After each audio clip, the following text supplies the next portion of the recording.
Welcome back to another episode of Cooking on a Dime. Today I'm going to teach you how to make veal stew. We're going to start by placing 2 tablespoons of oil in the bottom of our pot.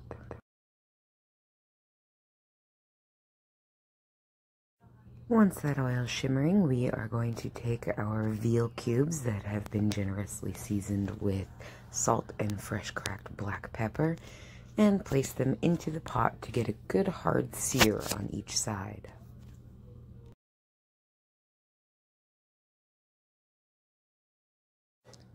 Once seared, remove your veal cubes, place them into a dish, and set them off to the side.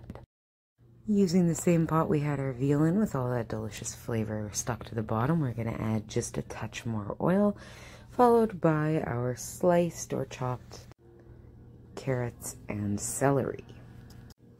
About 1 cup of each. Then add half a sliced onion and stir until translucent and fragrant. 1 teaspoon Italian seasoning and 2 cloves minced garlic. Once that's fragrant, you can add 1 cup of chopped cabbage,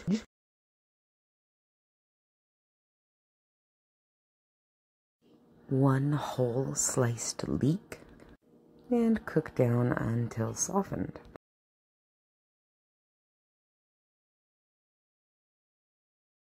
Then add 1½ cups of cubed small red potatoes.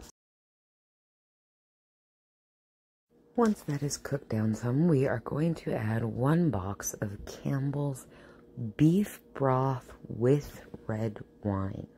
This is going to help bring out the flavor of that veal so nicely.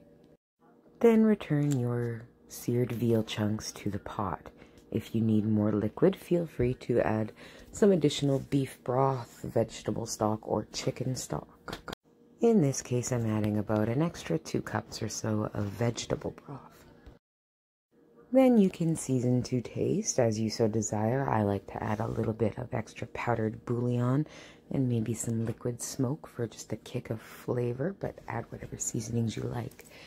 Then set to low and allow to simmer for about 2 to 3 hours until your cubed potatoes are fork tender.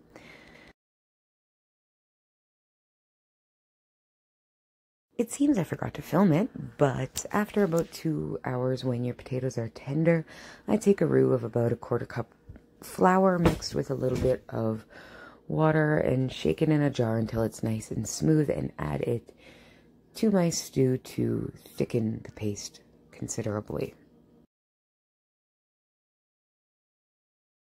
Paste? I meant gravy. It's 4 o'clock in the morning and I'm a little tired. Once that's thick and delicious, serve with a side of our beautiful Cheddar Bay biscuits. Recipe is coming up next. If you like this video or just learned something, please give us a like, hit that subscribe button, and we will see you next time here on Cooking on a Dime.